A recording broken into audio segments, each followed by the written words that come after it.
رب اشرح لی صدری ویسر لی امری واحلل عقدۃ من لسانی یفقہوا قولی اعوذ باللہ من الشیطان الرجیم بسم اللہ الرحمن الرحیم۔ السلام علیکم۔ علم نشرح، سورۃ علم نشرح مکیہ اور اس میں 8 آیات ہیں۔ اس کا نام پہلے ہی فقرے کو اس سورت کا نام قرار دیا گیا ہے۔ زمانہ نزول، اس کا زمانہ سورۃ ضحیٰ سے اس قدر ملتا جلتا ہے کہ یہ دونوں صورتیں قریب ایک ہی زمانے اور ایک جیسے حالات میں نازل شدہ معلوم ہوتی ہیں۔ حضرت عبداللہ بن عباس رضی اللہ عنہ فرماتے ہیں کہ یہ مکہ معظمہ میں والضحیٰ کے بعد نازل ہوئی ہے۔ موضوع اور مضمون، اس کا مقصد و مدعا بھی رسول پاک صلی اللہ علیہ وآلہ وسلم کو تسلی دینا ہے۔ نبوت سے پہلے حضور اکرم صلی اللہ علیہ وآلہ وسلم کو کبھی ان حالات سے سابقہ پیش نہ آیا تھا جن کا سامنا نبوت کے بعد دعوت اسلامی کا آغاز کرتے ہی یکایک آپ کو کرنا پڑا۔ یہ خود آپ کی صلی اللہ علیہ وآلہ وسلم کی زندگی میں ایک انقلاب عظیم تھا جس کا کوئی اندازہ آپ کو قبل نبوت کی زندگی میں نہ تھا۔ اسلام کی تبلیغ آپ صلی اللہ علیہ وآلہ وسلم نے کیا شروع کی کہ دیکھتے دیکھتے وہی معاشرہ آپ کا دشمن ہو گیا جس میں پہلے آپ بڑی عزت کی نگاہ سے دیکھے جاتے تھے، وہی رشتہ دار، دوست، اہل قبیلہ اور اہل محلہ آپ کو گالیاں دینے لگے جو پہلے آپ کو ہاتھوں ہاتھ لیتے تھے۔ مکہ میں کوئی آپ صلی اللہ علیہ وآلہ وسلم کی بات سننے کا روادار نہ تھا۔ راہ چلتے آپ صلی اللہ علیہ وآلہ وسلم پر آوازیں کسے جانے لگے۔ قدم قدم پر آپ صلی اللہ علیہ وآلہ وسلم کے سامنے مشکلات ہی مشکلات تھیں۔ اگرچہ رفتہ رفتہ آپ کو ان حالات بلکہ ان سے بھی بدرجہ زیادہ سخت حالات کا مقابلہ کرنے کی عادت پڑ گئی، لیکن ابتدائی زمانہ آپ صلی اللہ علیہ وآلہ وسلم کے لیے نہایت دل شکن تھا۔ اسی بنا پر آپ صلی اللہ علیہ وآلہ وسلم کو تسلی دینے کے لیے پہلے سورۃ ضحیٰ نازل کی گئی اور پھر اس سورت کا نزول ہوا۔ اس صورت میں اللہ تعالیٰ نے سب سے پہلے آپ صلی اللہ علیہ وآلہ وسلم کو بتایا ہے کہ ہم نے آپ کو 3 بہت بڑی نعمتیں عطا کی ہیں جن کی موجودگی میں کوئی وجہ نہیں کہ آپ دل شکستہ ہوں۔ ایک شرح صدر کی نعمت، دوسری یہ نعمت کہ آپ کے اوپر سے ہم نے وہ بھاری بوجھ اتار دیا جو نبوت سے پہلے آپ کی کمر توڑ ڈال رہا تھا، تیسرا رفع ذکر کی نعمت جو آپ سے بڑھ کر تو درکنار آپ کے برابر بھی کبھی کسی بندے کو نہیں دی گئی۔ اس کے بعد رب کائنات اپنے بندے اور رسول پاک صلی اللہ علیہ وآلہ وسلم کو یہ اطمینان دلاتا ہے کہ مشکلات کا یہ دور جس سے آپ کو سابقہ پیش آ رہا ہے کوئی بہت لمبا دور نہیں ہے، بلکہ اس تنگی کے ساتھ ہی ساتھ فراخی کا دور بھی چلا آ رہا ہے۔ یہ وہی بات ہے جو سورۃ ضحیٰ میں اس طرح فرمائی گئی تھی کہ آپ کے لیے ہر بعد کا دور پہلے دور سے بہتر ہوگا اور عنقریب آپ کا رب آپ کو وہ کچھ دے گا جس سے آپ کا دل خوش ہو جائے گا۔ آخر میں حضور اکرم صلی اللہ علیہ وآلہ وسلم کو ہدایت فرمائی گئی کہ ابتدائی دور کی ان سختیوں کا مقابلہ کرنے کی طاقت آپ کے اندر ایک ہی چیز سے پیدا ہوگی اور وہ یہ ہے کہ جب اپنے مشاغل سے آپ فارغ ہوں تو عبادت کی مشقت اور ریاضت میں لگ جائیں اور ہر چیز سے بے نیاز ہو کر صرف اپنے رب سے لو لگائیں۔ یہ وہی ہدایت ہے جو زیادہ تفصیل کے ساتھ حضور اکرم صلی اللہ علیہ وآلہ وسلم کو سورہ مزمل آیت 1 تا 9 میں دی گئی ہے۔ اب اس کی تھوڑی سی تشریح اور ترجمہ۔ رب اشرح لی صدری ویسر لی امری واحلل عقدۃ من لسانی یفقہوا قولی اعوذ باللہ من الشیطان الرجیم بسم اللہ الرحمن الرحیم۔ السلام علیکم۔ سورۃ علم نشرح مکیہ اور اس کی 8 آیات ہیں۔ بسم اللہ الرحمن الرحیم، شروع اللہ کے نام سے جو بڑا مہربان نہایت رحم والا ہے۔ علم نشرح لک صدرک، اے نبی صلی اللہ علیہ وآلہ وسلم کیا ہم نے تمہارا سینہ تمہارے لیے کھول نہیں دیا؟ ووضعنا عنک وزرک، اور تم پر سے وہ بھاری بوجھ اتار دیا ہے۔ الذی انقض ظہرک، جو تمہاری کمر توڑے ڈال رہا تھا۔ ورفعنا لک ذکرک، اور تمہاری خاطر تمہارے ذکر کا آوازہ بلند کر دیا۔ فإن مع العسر یسرا، پس حقیقت یہ ہے کہ تنگی کے ساتھ فراخی بھی ہے۔ فَإِنَّ مَعَ الْعُسْرِ يُسْرًا، پس حقیقت یہ ہے کہ تنگی کے ساتھ فراخی بھی ہے. إِنَّ مَعَ الْعُسْرِ يُسْرًا، بے شک تنگی کے ساتھ فراخی بھی ہے. فَإِذَا فَرَغْتَ فَانْصَبْ، لہٰذا جب تم فارغ ہو تو عبادت کی مشقت میں لگ جاؤ. وَإِلَىٰ رَبِّكَ فَارْغَب، اور اپنے رب ہی کی طرف راغب ہو.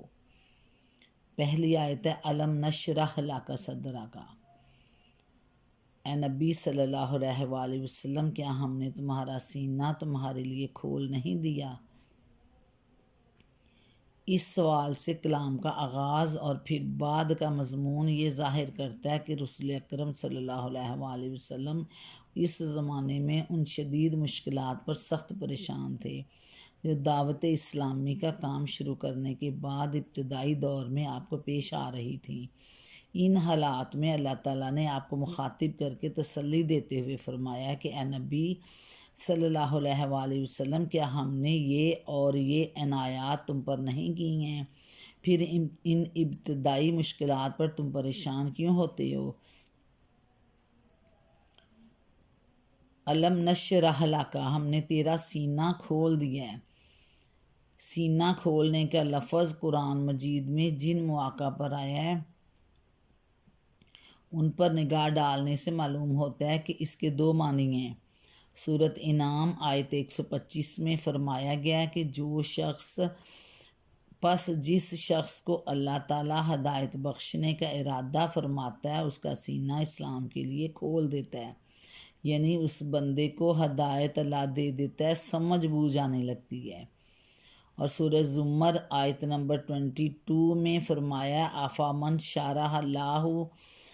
صدرہ للاسلام فہو علی نور من ربہ، تو کیا وہ شخص جس کا سینہ اللہ نے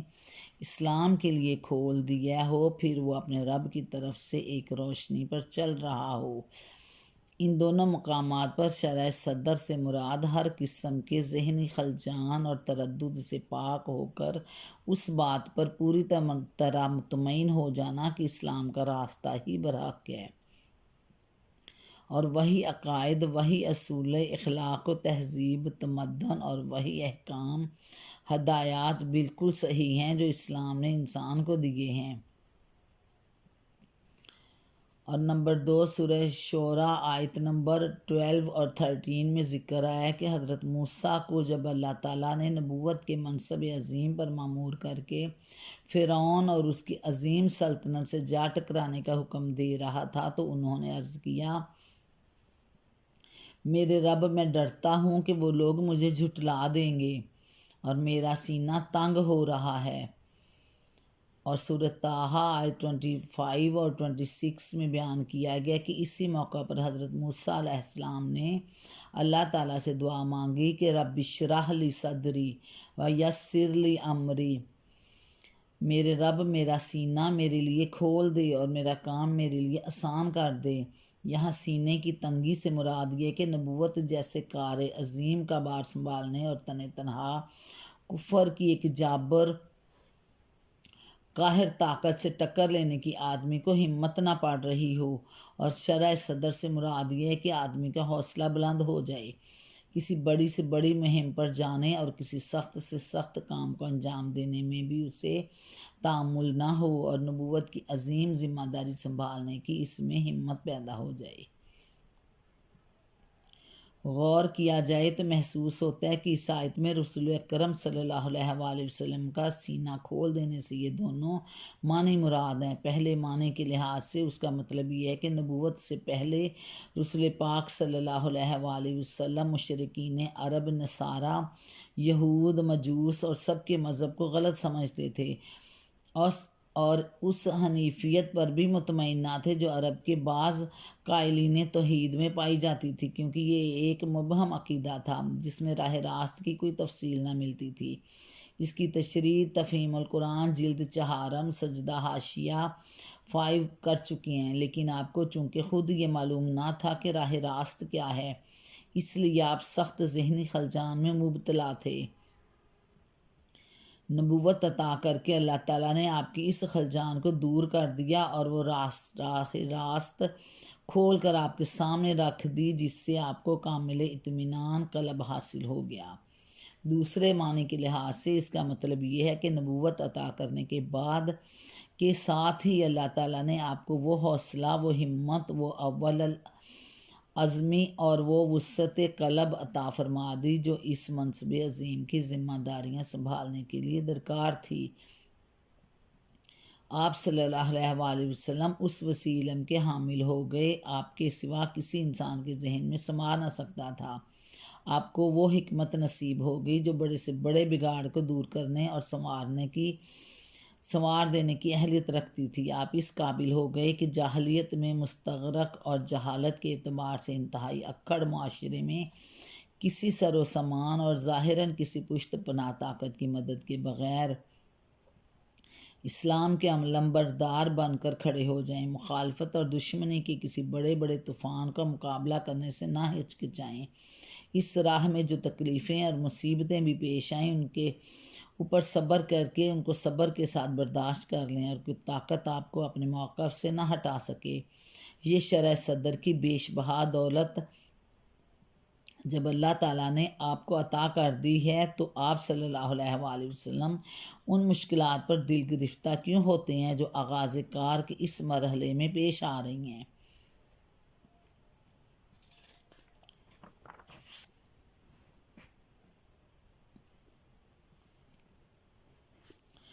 اللہ اگر ایسا ہوتا، در حقیقت اس آیت میں وزرا کی صحیح معنی بھاری بوجھ کے ہیں، اور اس مراد رنج و غم اور فکر و پریشانی کا وہ بوجھ ہے جو اپنے قوم کی جہالت و جاہلیت کو دیکھ دیکھ کر آپ کی حساس طبیعت پر پڑ رہا تھا۔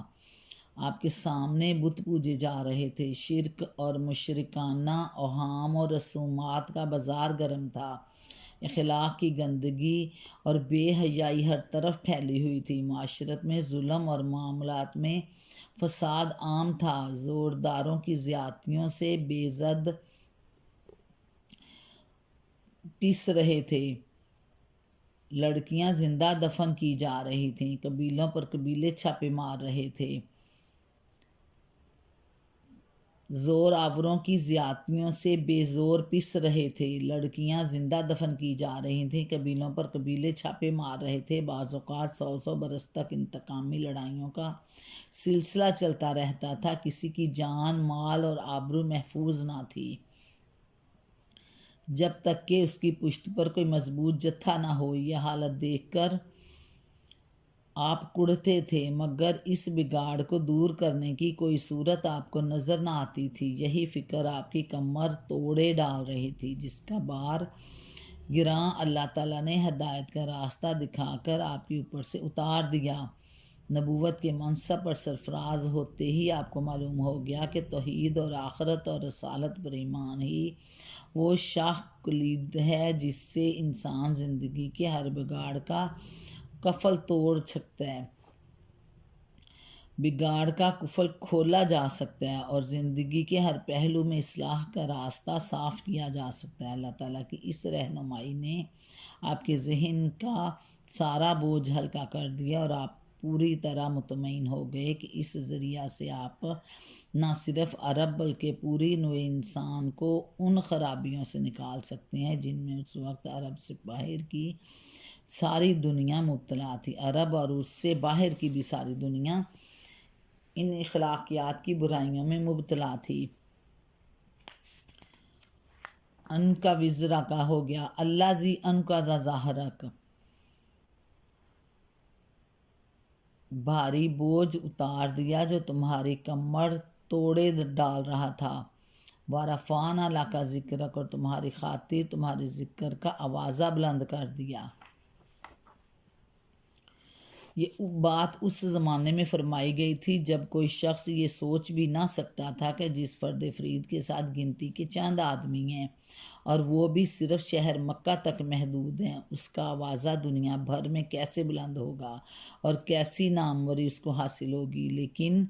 اللہ تعالیٰ نے ان حالات میں اپنے رسول صلی اللہ علیہ وآلہ وسلم کو یہ خوشخبری سنائی، پھر عجیب طریقہ سے اس کو پورا کیا۔ سب سے پہلے آپ کے رفع ذکر کا کام اس نے خود آپ کے دشمنوں سے لیا۔ کفار مکہ نے آپ کو ذکر دینے کے لیے جو طریقے اختیار کیے ان میں سے ایک یہ تھا کہ حج کے موقع پر جب تمام عرب سے لوگ کھچ کھچ کر ان کے شہر میں آتے تھے، اس زمانے میں کفار کے وفود حاجیوں کے ایک ڈیرے پر جاتے اور لوگوں کو خبردار کرتے کہ یہاں ایک خطرناک شخص محمد صلی اللہ علیہ وآلہ وسلم نامی ہے جو لوگوں پر ایسا جادو کرتا ہے کہ باپ بیٹے، بھائی بھائی، شوہر اور بیوی میں جدائی پڑ جاتی ہے، اس لیے ذرا اس سے بچ کر رہنا۔ یہی باتیں وہ ان سب لوگوں سے بھی کہتے جو حج کے سوا دوسرے دنوں میں زیارت یا کسی کاروبار کے سلسلے میں مکہ آتے تھے۔ اس طرح اگرچہ وہ رسول پاک صلی اللہ علیہ وآلہ وسلم کو بدنام کر رہے تھے، لیکن اس کا نتیجہ یہ ہوا کہ عرب کے گوشے گوشے میں آپ کا نام پہنچ گیا اور مکہ کے گوشہ گمنامی سے نکال کر خود دشمنوں نے آپ کو تمام ملک کے قبائل سے متعارف کرا دیا۔ اس کے بعد یہ بالکل فطری امر تھا کہ لوگ یہ معلوم کریں کہ وہ شخص ہے کون، کیسا ہے، کیا کہتا ہے، کیسا آدمی ہے، اس کے جادو سے متاثر ہونے والے کون لوگ ہیں اور ان پر اس کے جادو کا آخر کیا اثر پڑتا ہے۔ کفار مکہ کا پروپیگنڈا جتنا جتنا بڑھتا چلا گیا، لوگوں میں یہ جستجو بھی بڑھتی چلی گئی۔ پھر جب اس جستجو کے نتیجے میں لوگوں کو آپ کے اخلاق اور آپ کی سیرت و کردار کا حال معلوم ہوا، جب لوگوں نے قرآن سنا اور انہیں پتہ چلا کہ وہ تعلیمات کیا ہیں جو آپ پیش فرما رہے ہیں، اور جب دیکھنے والوں نے یہ دیکھا کہ جس چیز کو جادو کہا جا رہا ہے اس سے متاثر ہونے والوں کی زندگیاں عرب کے عام لوگوں کی زندگیوں سے کس قدر مختلف ہو گئی ہیں، تو وہی بدنامی نیک نامی سے بدلنی شروع ہو گئی، حتیٰ کہ ہجرت کا زمانہ آنے تک نوبت یہ پہنچ گئی کہ دور دور نزدیک کے سارے قبائل عرب میں شاید ہی کوئی قبیلہ ایسا رہ گیا ہو جس میں کسی نہ کسی شخص یا کنبے نے اسلام قبول نہ کر لیا ہو، یعنی ہر قبیلے کے کسی نہ کسی فرد نے اسلام قبول کر لیا ہوا تھا۔ اسلام ہر قبیلے تک پہنچ چکا تھا اور جس میں کچھ نہ کچھ لوگ رسول پاک صلی اللہ علیہ وآلہ وسلم سے اور آپ کی دعوت سے ہمدردی دلچسپی رکھنے والے پیدا نہ ہو گئے ہوں۔ یہ حضور اکرم صلی اللہ علیہ وآلہ وسلم کا رفع ذکر کا پہلا مرحلہ تھا۔ اس کے بعد ہجرت سے دوسرے مرحلے کا آغاز ہوا، جس میں ایک طرف منافقین، یہود اور تمام عرب کے اکابر مشرکین رسول پاک صلی اللہ علیہ وسلم کو بدنام کرنے میں سرگرم تھے، حضرت محمد صلی اللہ علیہ وآلہ وسلم کو بدنام کرنے میں سرگرم تھے، اور دوسری طرف مدینہ طیبہ کی اسلامی ریاست خدا پرستی، خدا ترسی، زہد و تقوی، طہارت اخلاق، حسن معاشرت، عدل و انصاف، انسانی مساوات، مالداروں کی فیاضی، غریبوں کی خبرگیری، عہد و پیمان کی پاسداری اور معاملات میں راست بازی کا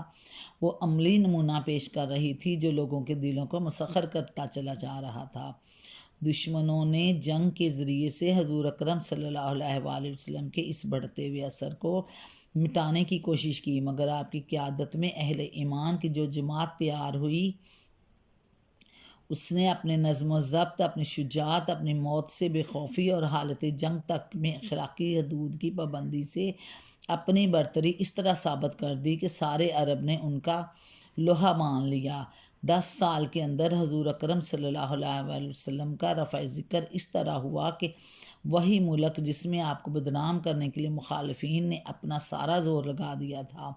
اس کا گوشہ گوشہ اشہد ان محمد رسول اللہ کی صدا سے گونج اٹھا۔ پھر تیسرے مرحلے کا افتتاح خلافت راشدہ کے دور سے ہوا، جب آپ کا نام مبارک تمام روئے زمین میں بلند ہونا شروع ہو گیا۔ یہ سلسلہ آج تک بڑھتا ہی جا رہا ہے اور انشاءاللہ قیامت تک بڑھتا چلا جائے گا۔ دنیا میں کوئی جگہ ایسی نہیں ہے جہاں مسلمانوں کی کوئی بستی موجود نہ ہو، اور دن میں 5 مرتبہ اذان میں بآواز بلند محمد صلی اللہ علیہ وآلہ وسلم کی رسالت کا اعلان نہ ہو رہا ہو،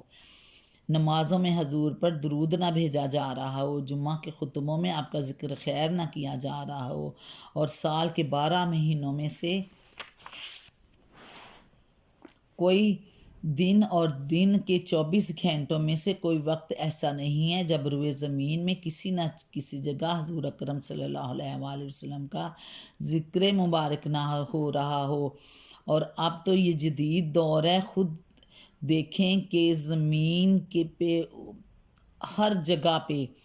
کہیں نہ کہیں اذان کا وقت ہو رہا ہوتا ہے، ہر سیکنڈ ہر منٹ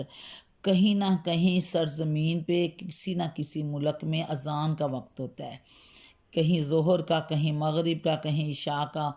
اسی طرح سارا دن سرکل چلتا رہتا ہے، کوئی منٹ کوئی گھڑی ایسی نہیں ہوتی کہ حضرت محمد صلی اللہ علیہ وآلہ وسلم کا ذکر بلند نہ ہو رہا ہو۔ اس روئے زمین پہ ہر جگہ ہر منٹ اذان ہو رہی ہوتی ہے، کہیں نہ کہیں نماز کا وقت ہوتا ہے، کہیں نہ کہیں اذان کا وقت ہوتا ہے۔ یہ قرآن کی صداقت کا ایک کھلا ہوا ثبوت ہے کہ جس وقت نبوت کے ابتدائی دور میں اللہ تعالیٰ نے فرمایا کہ وَرَفَعْنَا لَكَ ذِكْرَكَ، اس وقت کوئی شخص بھی یہ اندازہ نہ کر سکتا تھا کہ یہ رفع ذکر اس شان سے اور اتنے بڑے پیمانے پر ہوگا۔ حدیث میں حضرت ابو سعید خدری رضی اللہ تعالیٰ عنہ کی روایت ہے کہ رسول پاک صلی اللہ علیہ وآلہ وسلم نے فرمایا، جبرائیل علیہ السلام میرے پاس آئے اور مجھ سے کہا، میرا رب اور آپ کا رب پوچھتا ہے کہ میں نے کس طرح تمہارا رفع ذکر کیا۔ میں نے عرض کیا، اللہ ہی بہتر جانتا ہے۔ انہوں نے کہا، اللہ تعالیٰ کا ارشاد ہے، جب میرا ذکر کیا جائے گا تو میرے ساتھ تمہارا بھی ذکر کیا جائے گا۔ ابن جریر اور ابن حاتم اور دیگر مستند کتابوں میں بعد کی پوری تاریخ شہادت دے رہی ہے کہ یہ بات حرف بحرف پوری ہوئی۔ نمبر 4، اس بات کو 2 بار دہرایا گیا ہے۔ فَإِنَّ مَعَ الْعُسْرِ يُسْرًا، إِنَّ مَعَ الْعُسْرِ يُسْرًا، بے شک در حقیقت یہ ہے کہ تنگی کے ساتھ فراخی بھی ہے۔ پس حقیقت یہ ہے کہ تنگی کے ساتھ فراخی بھی ہے، بے شک تنگی کے ساتھ فراخی بھی ہے۔ لہٰذا جب تم فارغ ہو تو عبادت کی مشقت میں لگ جاؤ اور اپنے رب ہی کی طرف راغب ہو جاؤ۔ اس بات کو 2 بار دہرایا گیا تاکہ حضور اکرم صلی اللہ علیہ وآلہ وسلم کو پوری طرح تسلی دے دی جائے کہ جن سخت حالات سے آپ اس وقت گزر رہے ہیں یہ زیادہ دیر رہنے والے نہیں ہیں، بلکہ ان کے بعد قریب ہی میں اچھے حالات آنے والے ہیں۔ بظاہر یہ بات متناقض معلوم ہوتی ہے کہ تنگی کے ساتھ فراخی ہو، کیونکہ یہ دونوں چیزیں بیک وقت جمع نہیں ہوتی، لیکن تنگی کے بعد فراخی کہنے کی بجائے تنگی کے ساتھ فراخی کے الفاظ اس معنی میں استعمال کیے ہیں کہ فراخی کا دور اس قدر قریب ہے کہ گویا وہ اس کے ساتھ ہی چلا آ رہا ہے اور متصل ہے اس کے ساتھ ہی، جیسے ایک پوائنٹ پہ وہ ختم ہو رہا ہے تو اسی پوائنٹ سے وہ شروع ہو رہا ہے۔ تنگی کے ساتھ فراخی ہے، تنگی ختم ہو رہی ہے، اس کے ساتھ نیکسٹ پوائنٹ جو ہے وہ فراخی کا ہے۔ اور فراغت سے مطلب یہ ہے کہ جب آپ فارغ ہو جائیں، اپنے رب ہی کی طرف راغب ہو، عبادت کی مشقت میں لگ جاؤ، جب فارغ ہو جاؤ۔ فارغ ہونے سے مراد اپنے مشاغل سے فارغ ہونا، خواہ وہ عبادت ہو، دعوت ہو، تبلیغ کے مشاغل ہوں یا اسلام قبول کرنے والوں کی تعلیم و تربیت کے مشاغل، یعنی یہ سارے جو آپ کی ذمہ داریاں ہیں ان سے فارغ ہو کر، یا اپنے گھر بار اور دنیاوی کاموں کے مشاغل ان سے فارغ ہو کر، حکم کا منشا یہ ہے کہ جب کوئی اور مشغولیت نہ رہے تو اپنا فارغ وقت عبادت کی ریاضت و مشقت میں صرف کر دیں اور ہر طرف سے توجہ ہٹا کر صرف اپنے رب کی طرف متوجہ ہو جاؤ۔ اللہم صلی علی محمد وعلی آل محمد کما صلیت علی ابراہیم وعلی آل ابراہیم انک حمید مجید۔ اللہم بارک علی محمد وعلی آل محمد کما بارکت علی ابراہیم وعلی آل ابراہیم انک حمید مجید ربنا اغفر لی ولوالدی وللمؤمنین یوم یقوم الحساب۔ اللہ تعالیٰ ہمارے نبی کا ذکر ہر لمحہ ہر ساتھ بلند کریں اور ہمیں قیامت والے دن اپنے نبی مبارک کے ہاتھوں سے، اپنے نبی کے مبارک ہاتھوں سے حوض کوثر کا پانی نصیب فرمائے۔ اللہ تعالیٰ ہمیں اپنے خاص رحمت کے سائے میں لے آئے۔ ربی جعلنی مقیم الصلاۃ من ذریتی ربنا وتقبل دعا ربنا اغفر لی ولوالدی وللمؤمنین یوم یقوم الحساب۔ ربنا آتنا فی الدنیا حسنۃ وفی الآخرۃ حسنۃ وقنا عذاب النار۔ اللہ تعالیٰ دنیا و آخرت میں امت محمد کو سرخرو کرے، عزت کی زندگی دے اور آخرت میں بھی عزت کا اعلیٰ مقام دے اور اپنی رحمت کے سائے میں ڈھانک لے، دنیا و آخرت میں ہمیں ہدایت دے۔ اللہ حافظ۔